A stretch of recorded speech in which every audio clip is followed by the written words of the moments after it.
teman-teman semua, perkenalkan nama saya Rahmat Riyafsari Taslim dengan NIM 2022051064108. Saya dari Prodi Farmasi Universitas Cendrawasih. Berbicaranya saya di sini untuk berdiskusi bersama teman-teman semua untuk membahas tentang apa sih itu lipid, bagaimana fungsinya, bagaimana strukturnya, bagaimana sifatnya, dan klasifikasi dari lipid itu sendiri. Sebelum kita masuk ke topik pembahasannya, jangan kemana-mana ya, tetap ikuti dan kita bahas bersama-sama. Apa sih itu lipid?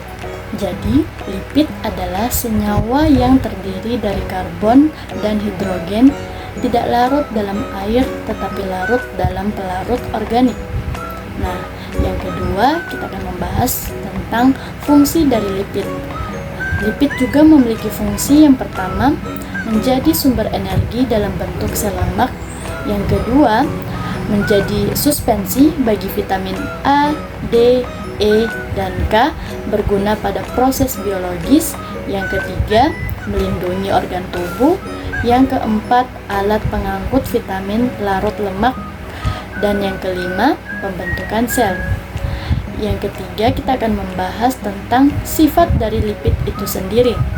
Yang pertama, sifatnya yaitu lipid tidak larut di dalam air, melainkan larut dalam pelarut organik seperti benzen, ester, aseton, kloroform, dan lain sebagainya.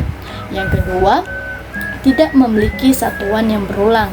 Yang ketiga, hidrolisisnya menghasilkan asam lemak yang berperan dalam metabolisme hewan dan tumbuhan.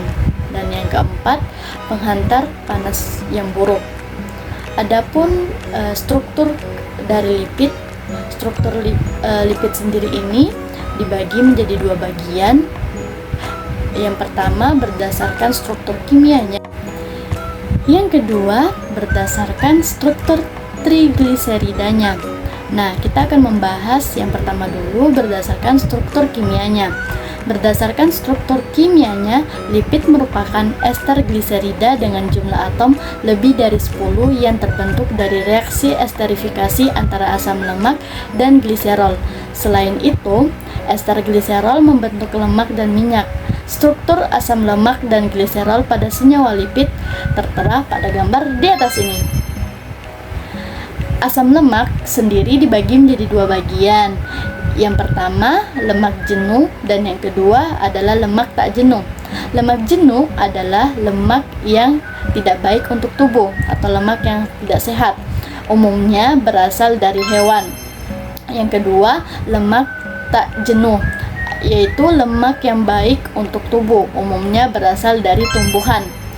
Yang kedua, berdasarkan struktur trigliseridanya. Pada lipid dibagi menjadi dua jenis, yaitu lemak dan minyak. Lemak dan minyak tergolong dari senyawa trigliserida atau triacylglycerol, yang artinya mempunyai senyawa 3 gliserol. 3 OH dari gliserol ini dapat diubah dengan sejenis sisa asam atau berbagai jenis asam basa pada contoh gambar struktur di atas ini.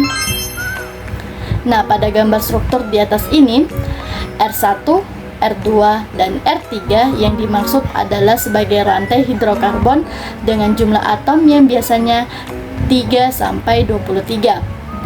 Nah, topik terakhir yang kita bahas yaitu tentang klasifikasi lipid. Adapun klasifikasi lipid menurut Bloor dibagi menjadi 3. Yang pertama, ada lipid sederhana.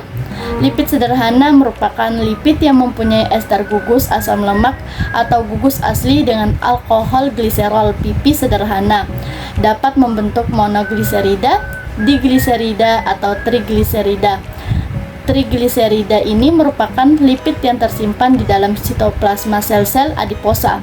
Yang kedua, lipid kompleks.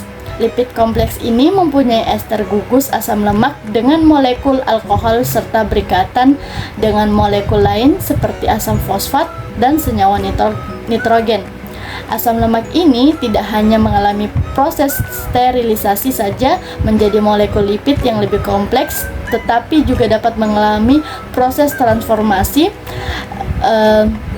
metabolik senyawa-senyawa baru yang disebut turunan lipid. Nah, yang ketiga ini turunan lipid. Turunan lipid ini merupakan senyawa yang dihasilkan apabila lebih sederhana dan lebih kompleks mengalami hidrolisis. Yang berikutnya yaitu berdasarkan sumbernya, lemak dibagi menjadi dua. Yang pertama ada lemak hewani dan yang kedua adalah lemak nabati. Lemak hewani adalah lemak yang berasal dari hewan dan mengandung banyak sterol yang disebut kolesterol, seperti lemak susu, sapi, babi, telur, ikan, dan masih banyak lagi. Yang kedua, lemak nabati adalah lemak baik yang berasal dari tumbuhan, banyak mengandung fitosterol dan mengandung asam lemak tak jenuh. Contohnya seperti minyak nabati, alpukat, kedelai, kelapa, kacang-kacangan, dan sebagainya. Sekian video dari saya, semoga apa yang telah saya sampaikan dapat bermanfaat untuk teman-teman semua dan tentunya juga untuk saya sendiri. Mohon maaf jika ada salah kata maupun pengucapan kata yang masih salah-salah ataupun keliru, mohon maaf. Terima kasih. Dadah.